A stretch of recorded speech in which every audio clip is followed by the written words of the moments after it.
আসসালামু আলাইকুম ভিউয়ার্স, কেমন আছেন সবাই? আলহামদুলিল্লাহ, আমিও ভালো আছি। আজকে একটা অন্য ধাঁচের ভিডিও নিয়ে আসলাম আপনাদের। এখানে আমরা দেখতে পাচ্ছি, সবাই বুঝতে পারছি কোথায় এসেছি।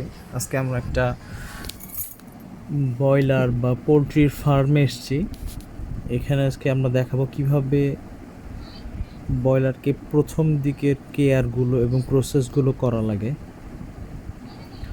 আজকে এখানে যা দেখছেন এগুলো সবই একদিনের মুরগির বাচ্চা। প্রত্যেকটা ব্রেডে 300 পিস করে বাচ্চা আছে। টোটাল এখানে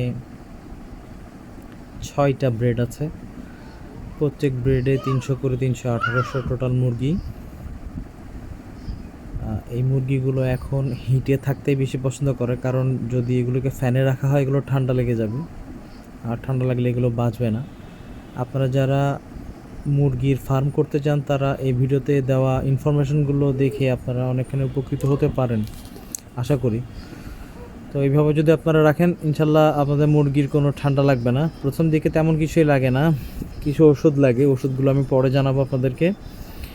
আর খাবার আর পানি, আর এদেরকে 3 দিন পর্যন্ত এরকম ইনসেন্টিভ কেয়ারে রাখা লাগবে। প্রত্যেক দিন 2বার করে অথবা 3বার করে এদের নিচে যে দেখুন পেপার দেওয়া আছে, এই পেপারগুলোকে পরিবর্তন করা লাগবে যদি ভিজে যায়।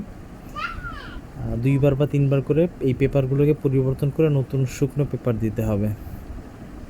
তাহলে মুরগিগুলো আরও ঠান্ডা থেকে মুক্ত থাকবে, আরও বেশি ভালো থাকবে। আর খাবার এবং পানিগুলোকে অল্প অল্প দিতে হবে, আর মুরগিগুলোকে নাড়াইতে হবে সবসময়। ওরা এক জায়গায় বসে থাকলে বেশি সমস্যা, এই জন্য দেখে নাড়া দিতে হবে। তারা যেন এক জায়গায় না থাকে, নড়াই চড়াই দিতে হবে, একটু কেয়ারে রাখতে হবে। 3 দিন ভালো মতো ঠিক রাখতে পারলে এরপরে আর কোনো সমস্যা যা হবে সেগুলো খুব কম আকারে, খুব একটা বেশি না, কিন্তু এই 3 দিন খুব ভালো খেয়াল রাখতে হবে এদেরকে। কত সুন্দর লাগছে তা না বলুন বাচ্চাগুলোকে? মাশাআল্লাহ, আমার তো অনেক সুন্দর লাগছে।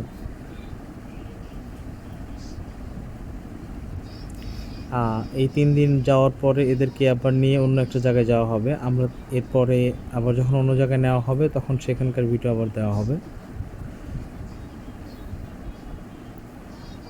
আশা করি এভাবে পর্ব করে করলে আপনারা ঠিক বুঝতে পারবেন কিভাবে মুরগিদেরকে লালন পালন করা যায়।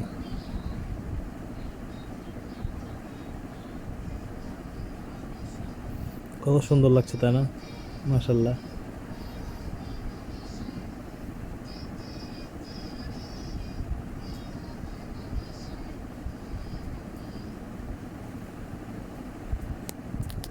যেখানে লাইটের তাপ বেশি আছে সেখানে মুরগিগুলো বেশি থাকার চেষ্টা করছে।